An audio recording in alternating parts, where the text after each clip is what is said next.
Elijah Babaka netubikila pastor wetu Bwaloneza Mushibaka.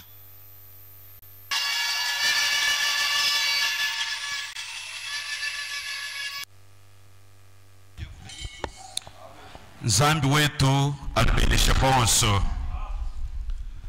Sans tarder, mettons-nous debout pour lire un peu la parole de Dieu avant de consacrer son mariage. Kato tujimisha jiba tuimana ibon skulu tuanshi kubalejija Nzambi kumpala kwa kuita ku mushinga wa jibaka. Ouvrons nos Bibles dans Matthieu chapitre 19. Tubulula ibon sumikande yetu ya Nzambi mu mukanda wa Matayi chapter wa 17. Du premier verset jusqu'au verset 9.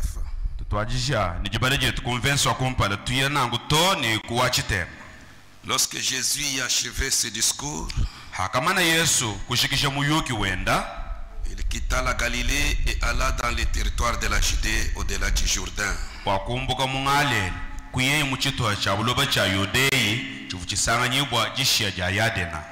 Une grande foule le suivit et là il guérit les malades.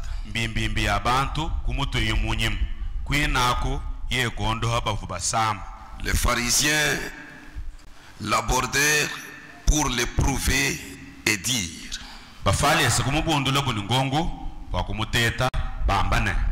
est-il permis à un homme de répudier sa femme pour un motif quelconque?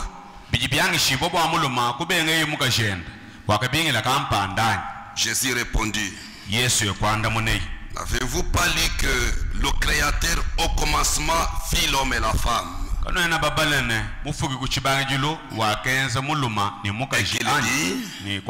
C'est pourquoi l'homme quittera son père et sa mère et s'attachera à sa femme et les deux deviendront une seule chair. Ainsi ils ne sont plus deux, mais ils sont une seule chair. Que l'homme donc ne sépare pas ce que Dieu a joint. Il lui dit: pourquoi donc Moïse a-t-il prescrit de donner à la femme une lettre de divorce et de la répudier?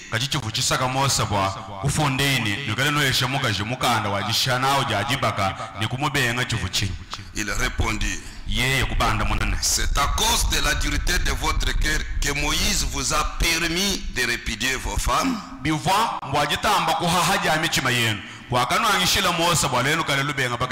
Au commencement, il n'en était pas ainsi.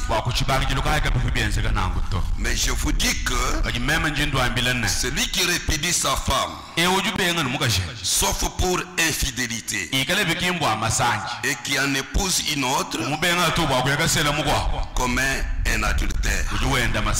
Inclinons nos têtes. Seigneur Jésus, notre Dieu, notre roi, nous te remercions de tout notre cœur, Père. Parce que le souffle de vie n'est pas une chose simple.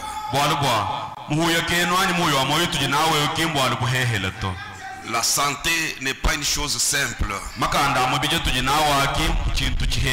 Seigneur Jésus, c'est ta grâce. Cela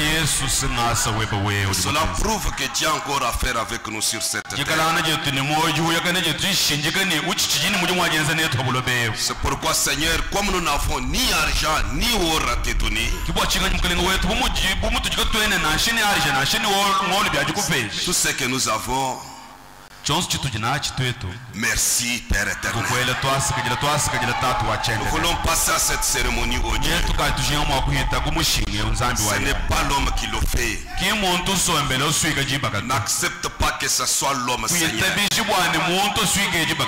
Descends toi-même et unis son mariage. Car depuis le commencement, c'était toujours toi. Tout le long des âges, c'était toujours toi, Seigneur. Et aujourd'hui, Père, descends et lis son mariage. Non à toi, car nous dépendons totalement de toi, Seigneur. Nous nous remettons à toi qui début jusqu'à la fin. Au nom du Seigneur Jésus-Christ. Amen. Amen. Que Dieu bénisse.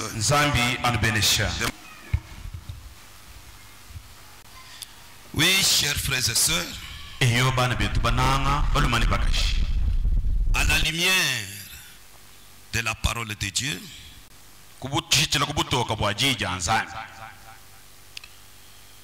tout ce qui ne passe pas par la parole,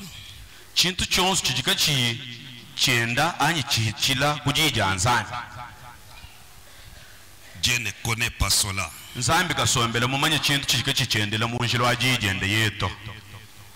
C'est pourquoi nous allons passer à cette cérémonie afin que notre frère et notre sœur soient unis dans le mariage selon la parole de Dieu ou à la lumière de la parole.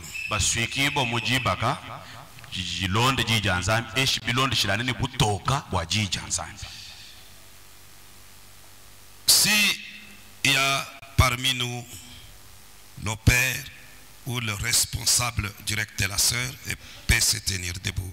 Je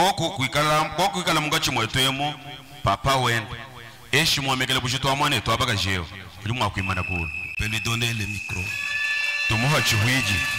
Voulez-vous accepter de donner cette fille pour qu'elle soit l'épouse du frère de Boissi, Alexis Mutunda?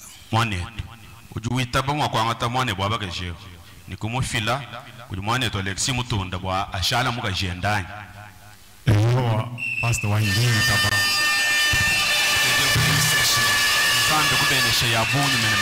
pouvez vous asseoir. Bien-aimés frères et sœurs, nous sommes ici rassemblés devant Dieu et devant cette compagnie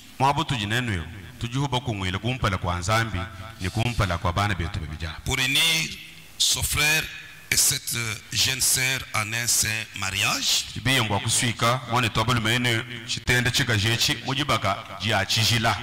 Le mariage que Saint Paul a ordonné qu'il soit honoré de tous les hommes.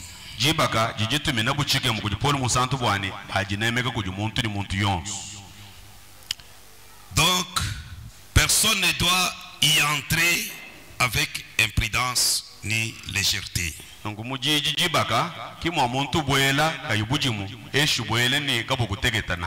il doit y entrer avec sagesse, sobriété et dans la crainte de Dieu. Dans ce saint rang du mariage, ces deux personnes ici présentes sont venues pour être unies. Et si nous allons demander à l'auditoire, s'il y a des personnes ici, hommes ou femmes, qui peuvent montrer une juste cause pour laquelle ils ne devraient pas être légitimement unis dans ce mariage,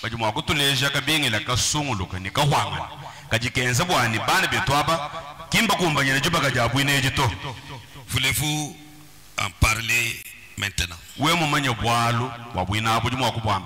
S'il y a quelqu'un qui a une juste cause,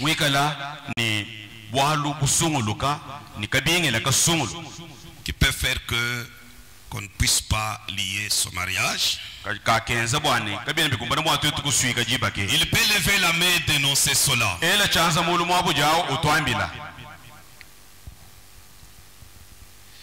Il n'y a personne. Alors désormais,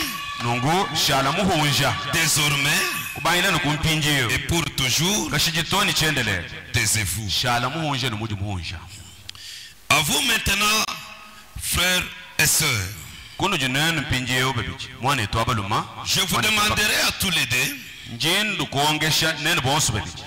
et je vous responsabiliserai étant donné que vous répondrez certainement au jour du jugement.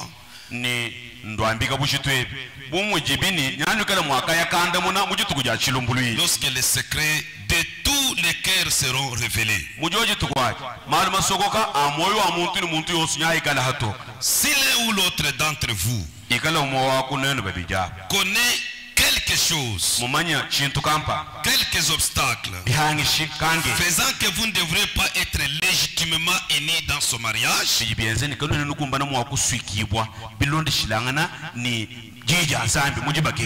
voulez-vous les dire maintenant, afin qu'il vous soit assuré que tout couple qui est uni autrement que ne l'autorise la parole de Dieu, leur mariage n'est pas légitime. C'est-à-dire s'il y a un obstacle, s'il y a quelque chose et que vous ne le dénoncez pas, même si on continuait, même si on faisait des fêtes devant Dieu, ce mariage n'est pas légitime. Mon frère Alexis, y a-t-il des obstacles? Non, il n'y a pas. Que Dieu vous bénisse. Sœur Myriam, y a-t-il un problème pouvant nous empêcher de continuer avec la cérémonie?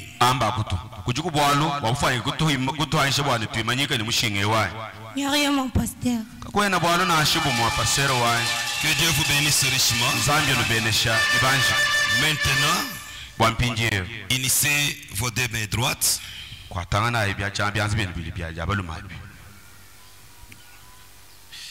Croyant que vous avez considéré de façon juste cet engagement solennel que vous êtes sur le point de prendre, et que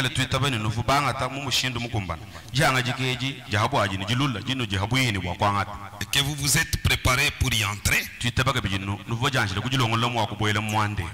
avec discrétion, sagesse et dans la crainte de Dieu, je vais maintenant vous proposer le pacte du mariage. Vous déclarerez la même chose pendant que vous avez vos deux mains jointes.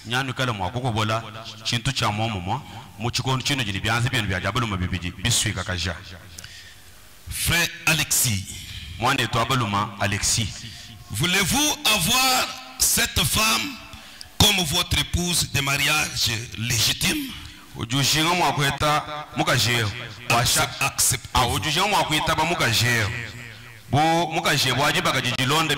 vivre ensemble dans ce saint état de mariage?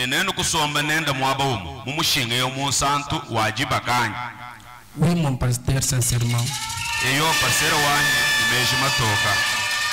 Promettez-vous de l'aimer, de la chérir, de l'honorer dans les maladies tout comme dans la santé, dans la richesse tout comme dans la pauvreté? Je le crois, mon pasteur, je le ferai avec tout mon cœur. Promettez-vous d'abandonner toutes les autres femmes pour vous attacher uniquement à elles aussi longtemps que vous vivrez tous deux?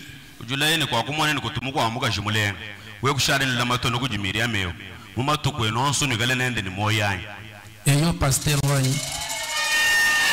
Que Dieu vous bénisse richement. Sœur Myriam, voulez-vous avoir cet homme comme votre mari de mariage légitime?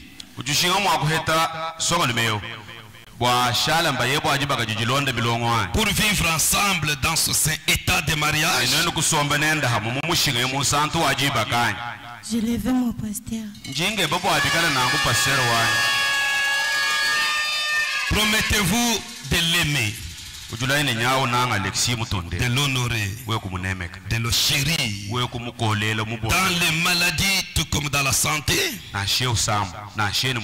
dans la richesse tout comme dans la pauvreté? Oui, je le promets. Promettez-vous d'abandonner tous les autres hommes pour vous attacher uniquement à lui aussi longtemps que vous vivrez tous deux? Oui,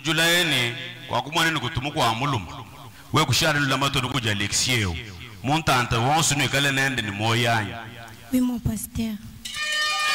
Que Dieu vous bénisse. Maintenant, pour prouver que ce pacte que vous venez de faire sera toujours gardé,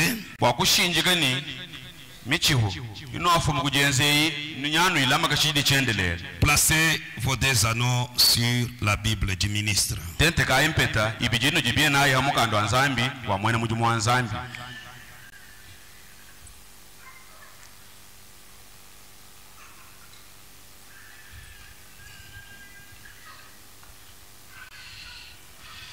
Je demande au frère de prendre l'anneau de son épouse et de lui l'offrir.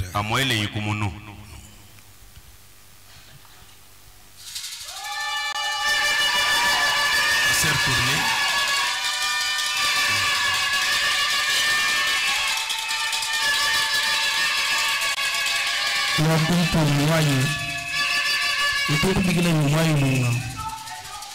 Je t'aime beaucoup. Je t'aimais et je t'aimerai toujours. Ça fait plus de 14 ans. Nous étions sur les mêmes bancs des écoles. Je t'ai connu il n'y a même pas 2 jours, 3 jours, 14 ans déjà géré. Alors je n'ai pas beaucoup de commentaires à dire. Toi-même tu connais très bien que je t'aime et je t'aimerai toujours jusqu'à ma mort. Demandons aussi à la sœur de prendre l'anneau de son époux.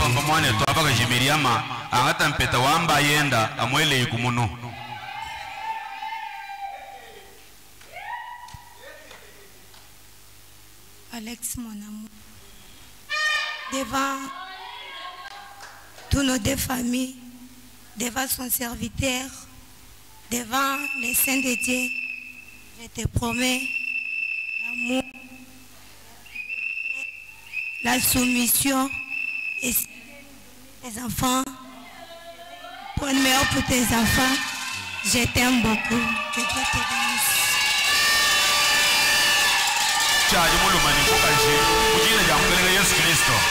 Et pour prouver cela, Myriam, tu peux regarder ton mari. Je demande au frère d'ôter l'ovale qui est sur la face de son épouse.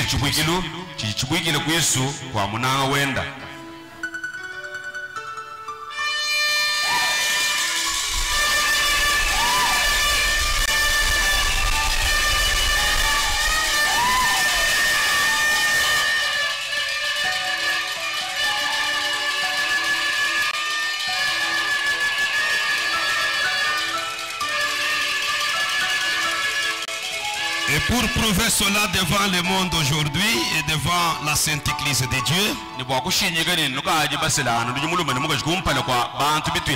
vous autorise maintenant. Nous demandons au couple de s'embrasser et se donner leur premier baiser.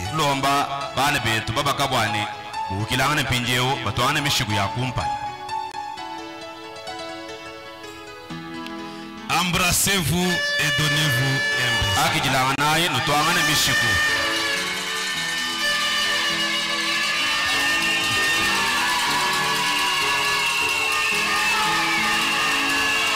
Que Dieu vous bénisse.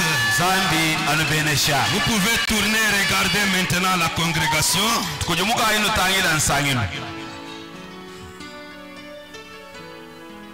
Je demande à la sœur de prendre l'ovale et poser sur l'épaule de son mari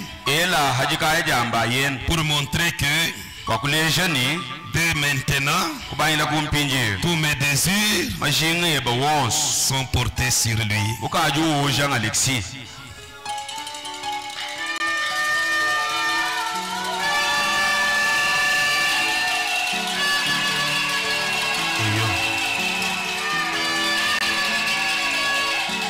Est-ce que Il y avait ceux qui faisaient la marche nuptiale.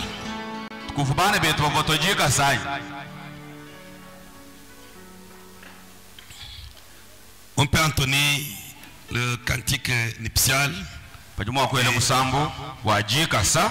pendant que les frères sont en train de sortir. Mais ce n'est pas la fin du culte.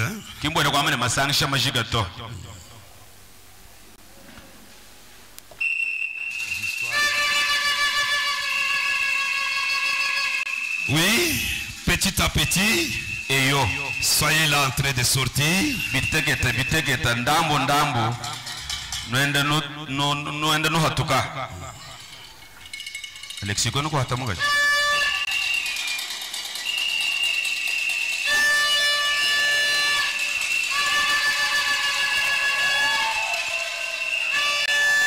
Que Dieu vous bénisse.